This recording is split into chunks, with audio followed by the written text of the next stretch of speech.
उठो आगे बढ़ो कराची। बिस्मिल्लाहिर्रहमानिर्रहीम। अस्सलाम वालेकुम नाज़रीन, प्रोग्राम उठो आगे बढ़ो कराची के साथ आपका मेज़बान मियां तारिक हाज़िर खिदमत है।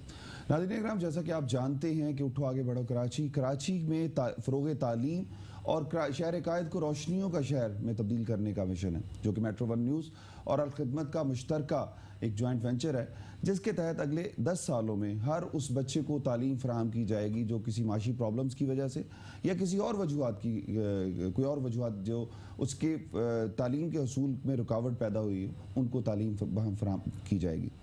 ये मिशन बुनियादी तौर पर शहर कायद की वही तहजीब व तमद्दन, वही तारीख़ जो है उसको दोबारा ज़िंदा करना है, जो किसी दौर में शहर कायद जो था इल्म का महवर था, और यही इल्मियत और यहाँ की जो तालीम थी, तरबियत थी, जो तमद्दन था, वो पूरे पाकिस्तान में मिसाल दी जाती थी।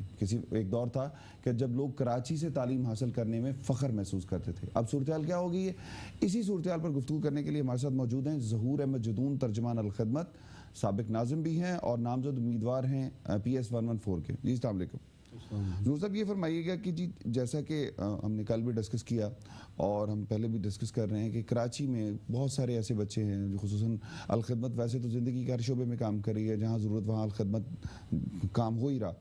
ये बताइएगा कि तालीम के फ़रोग़ के लिए जो अल खिदमत ने और मेट्रो वन न्यूज़ ने ये मुश्तरका मिशन शुरू किया है, इसके हवाले से मैं चाहूँगा कि ज़रा तफसील से बताएं कि इसके शहर कायद पे क्या इम्पैक्ट्स होंगे। बिस्मिल्लाहिर्रहमानिर्रहीम। सबसे पहले तो आपका शुक्रिया और मेट्रो वन का भी। अल खिदमत के हवाले से गुज़श्ता जो हमारी कल की बातचीत हुई थी, उसमें मज़ीद मैं ये इजाफ़ा करना चाहूँगा कि अल खिदमत जिस तरह बहुत सारे शोबों में काम कर रही है, उसमें तालीम का शोबा भी है।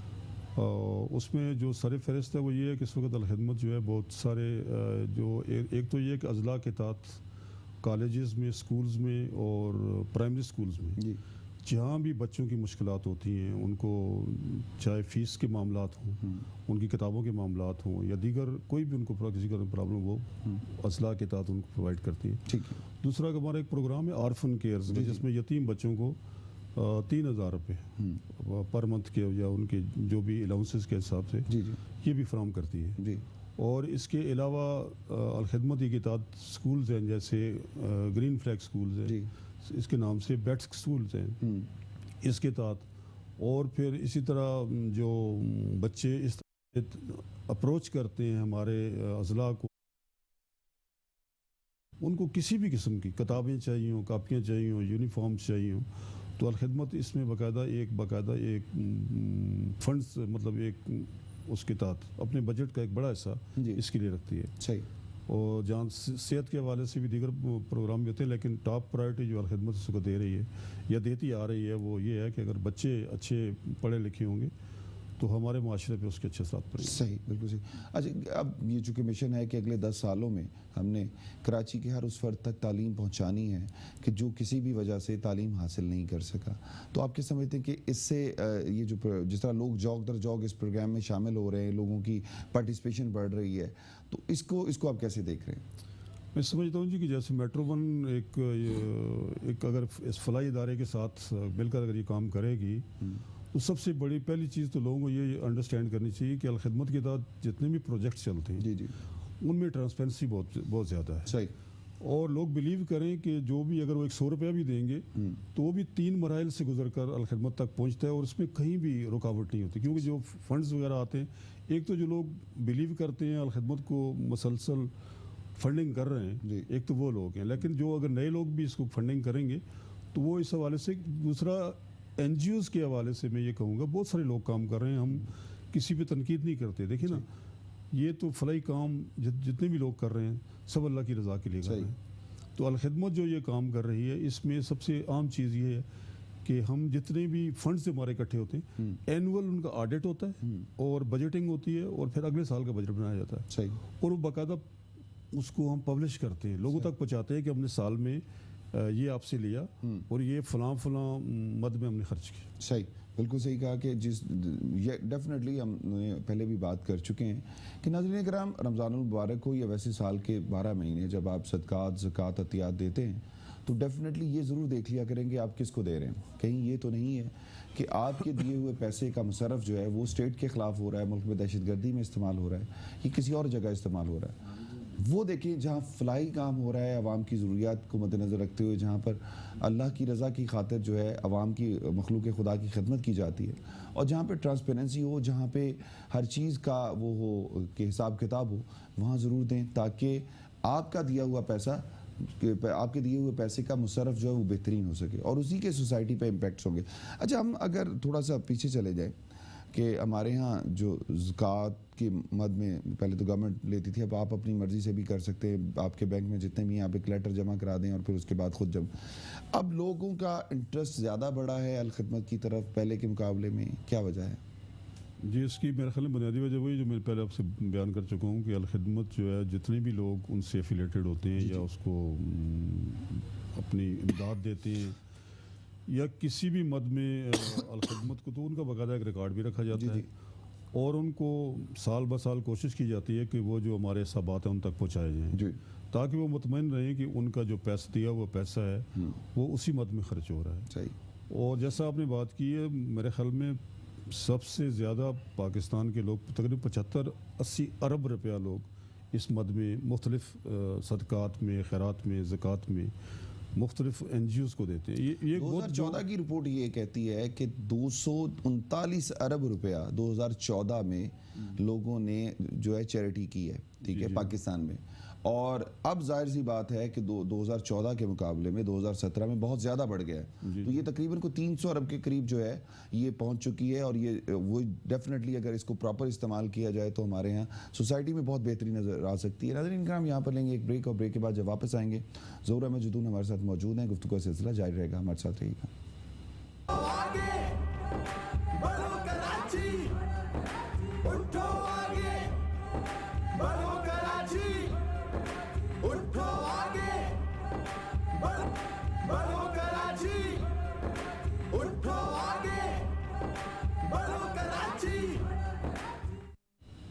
वेलकम बैक नाजरीन, आप देख रहे हैं उठो आगे बढ़ो कराची। मैं हूं आपका मेज़बान मियां तारिक। मेरे साथ मौजूद हैं ज़हूर अहमद जदून, साबिक नाजिम हैं, तर्जमान अलखदमत हैं, नामज़द उम्मीदवार हैं PS 114 के। ज़हूर साहब, हमने तालीम पे बात की, अगर अलखदमत की वैसे तो बहुत सारे शोबाजात हैं कि जिसमें वो काम करती है, लेकिन सब उसके बाद तालीम के बाद जो सबसे ज़्यादा हेल्थ केयर के हवाले से जो एक्टिविटीज़ हैं अलखदमत की, उस हवाले से क्या फरमाएंगे? आपके हेल्थ के शोबे जो इक़दामात या जो फैसिलिटीज़ अलखदमत आम पब्लिक को दे रही है, तो उससे कितनी बेहतरी आई है माशरे में?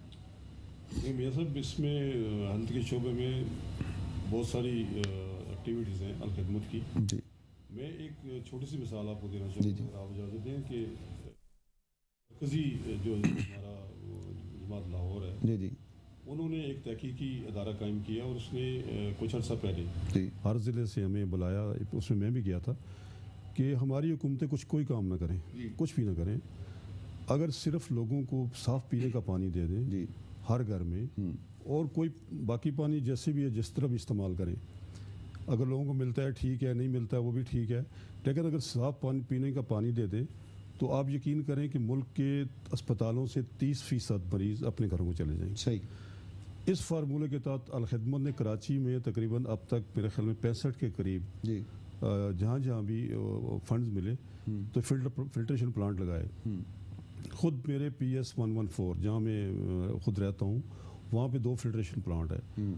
अब मसला ये है कि वहाँ हमें डायरेक्ट पानी मिलता नहीं, हम पानी ख़रीदते हैं, ख़रीद के फिल्ट्रेशन करके और फिर उसको सेल कर रहे हैं, इसलिए कि अखराजात तो बहरहाल पूरे करने। तो वहाँ पहले बहुत से फिल्ट्रेशन प्लांट लोगों ने लगाए हुए थे और वो जो एक तो ब्रांडेड फिल्ट्रेशन है ना, वो तो 20 लीटर आपको पता है कि 250-300 रुपये का, तो वो लोग बेच रहे थे 3 रुपये 4 रुपये लीटर। तो हमने पानी खरीद कर उन 2 फिल्ट्रेशन प्लांट से 1 रुपये पर लीटर ठीक है, इशू किया। बड़ी अच्छा काम है। हमें इस वक्त ज्वाइन किया है, कॉलर है हमारे साथ। जी अस्सलाम वालेकुम। जी वालेकुम सर। कौन बात कर रहे हैं और कहाँ से बात कर रहे हैं? सर मैं ज़ोएब बात कर रहा हूँ फेज़ 2 डिफेंस न्यूज़ से। जी सर, ये बताइएगा कि ये अलखदमत और मेट्रो 1 न्यूज़ ने तालीम के फ़रोग के लिए प्रोजेक्ट शुरू किया है उठो आगे बढ़ो कराची। अगले 10 सालों में हर उस फर्द को जो तालीम किसी भी वजह से हासिल नहीं कर सका उसे तालीम याफ्ता बनाया जाएगा। क्या फरमाएंगे आप इस हवाले से? सर ये मैं अप्रिशिएट करता हूँ, बहुत अच्छा आपने शुरू किया है। जी और कराची में जो तालीम जो है बिल्कुल दिन ब दिन बदतर से बदतर होती जा रही थी, ठीक है। उसमें ऐसे प्रोग्राम की ऐसे ज़रूरत थी। तो अल खिदमत ने और मेट्रो न्यूज़ ने जो प्रोग्राम शुरू किया है तो ये बहुत अच्छा प्रोग्राम है और इसको मज़ीद आगे लेके जाना चाहिए। तो सर मैं एक आपके प्रोग्राम में गेस्ट से एक सवाल छोटा सा करना चाह रहा हूँ। जी जी सर डिफेंस व्यू में पानी का बहुत मसला है और मनशियात फरोशी का बहुत मसला है, इसके लिए क्या लाएमल होगा इनका? सही। ये जो डिफेंस व्यू से आपके जहाँ से आप इलेक्शन लड़ रहे हैं वहाँ पे लोग कह रहे हैं कि जी पानी का मसला और मनशियात फरोशी का वहाँ बहुत ज़्यादा इशू है, तो इस हवाले से क्या इकदाम किए जा रहे हैं? और ये पानी का तो ज़री बात है जी, पूरे PS 114 मुतासर है, जहाँ आ भी रहा है वहाँ भी। सर सिर्फ PS 114 क्या पूरे कराची में मसला है? जी जी। तो बहरहाल ये है कि डिफेंस व्यू मेरा बिल्कुल जहाँ मेरी रहायश उसके सामने का इलाका है। जी जी और ये UC 6 है इस PS 114। ठीक है। और पानी आप देखें कि इसी पानी की जो यहाँ से सप्लाई होता है इसी के पीछे तकरीबन 4 हाइड्रेंट लगे हुए हैं। सही। और उन हाइड्रेंट का पैसा किसकी जेब में जा रहा है आज तक कोई एक्सप्लोर नहीं कर सका। ये सब इसकी वजह से वो पूरी लाइन जो है खाली होके आती है, फिर आगे जगह जगह कनेक्शंस हैं। तो मियाँ साहब अब ये बताएं कि अब ये लोगों का पानी, मैं तो समझता हूँ कि पानी मौजूद है, चोरी किया जा रहा है। सही।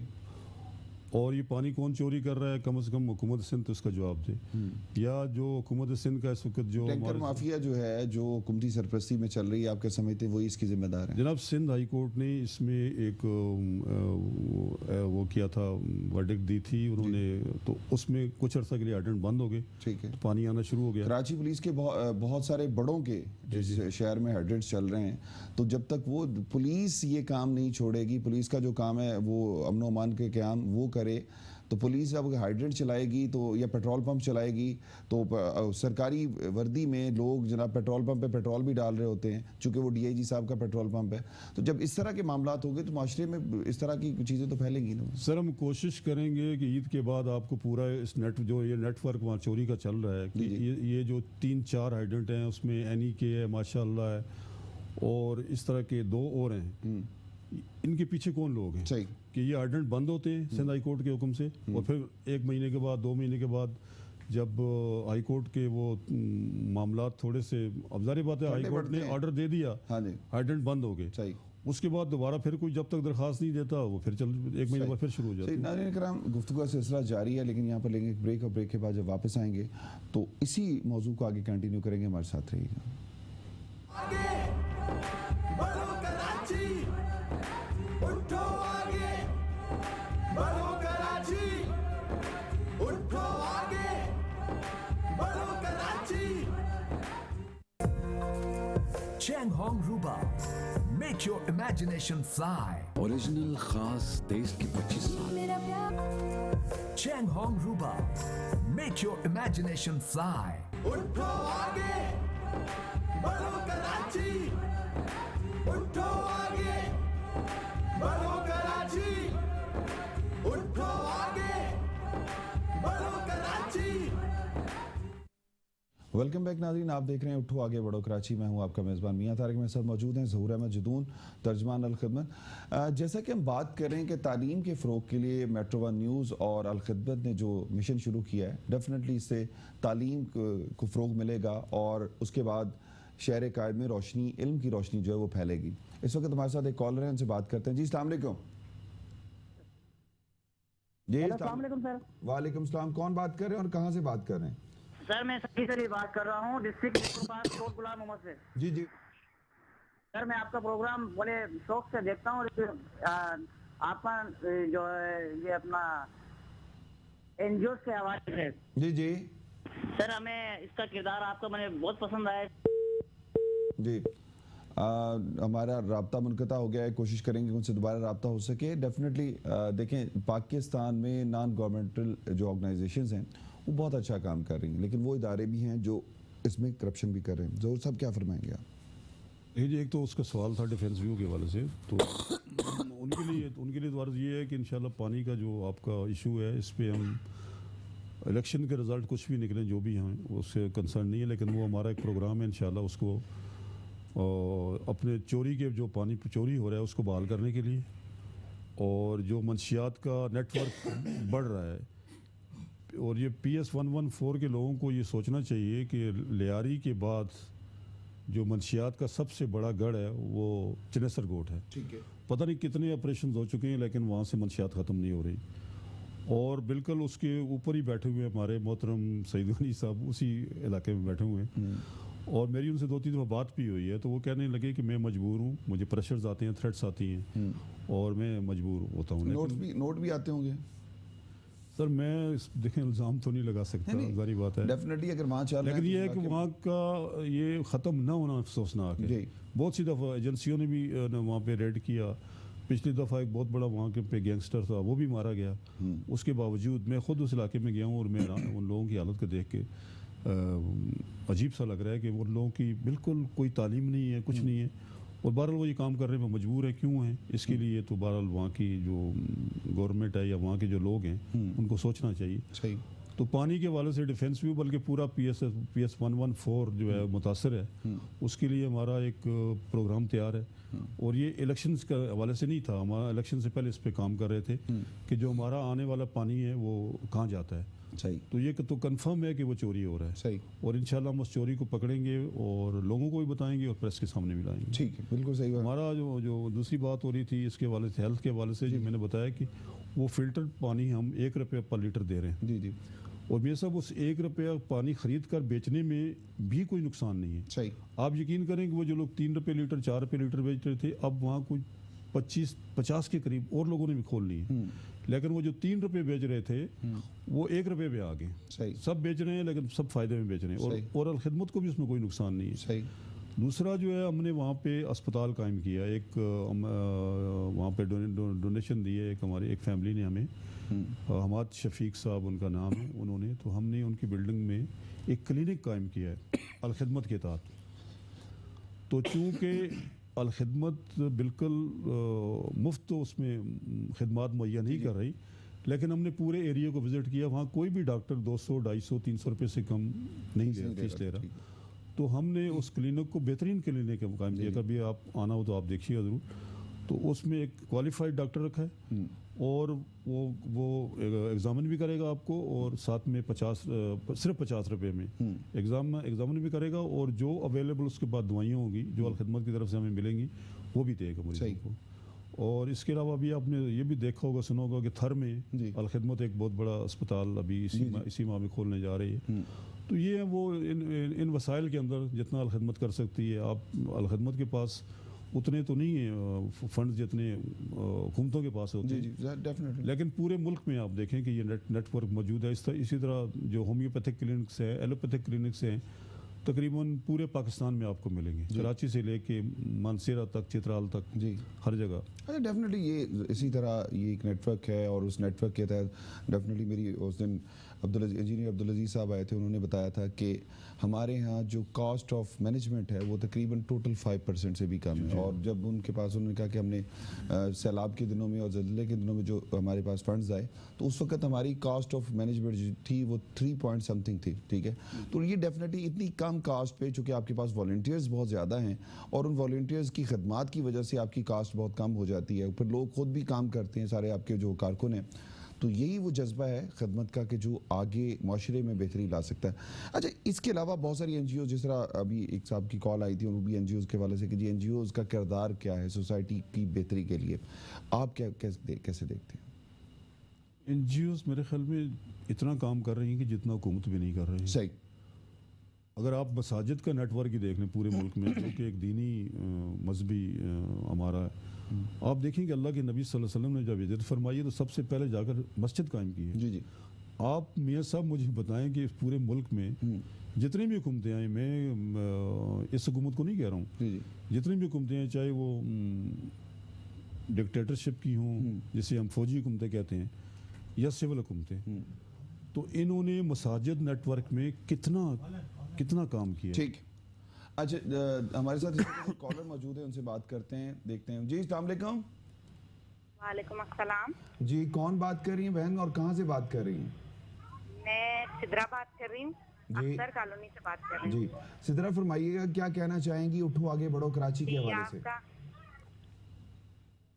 आपका प्रोग्राम बहुत अच्छा है, जी। मैं बहुत शौक से देखती हूँ और आज जो आपके गेस्ट हैं वो तो बहुत ही मुझे पसंद है। जी हम यहीं रहते हैं अख्तर कॉलोनी में, जी जहाँ से ये इलेक्शन कर रहे हैं। जी जी तो मेरा सवाल ये था कि यहाँ पानी का बहुत ज्यादा प्रॉब्लम है, जी, वो पानी का तो ही उसके मसला। लिए जी जी जी फरमाइए।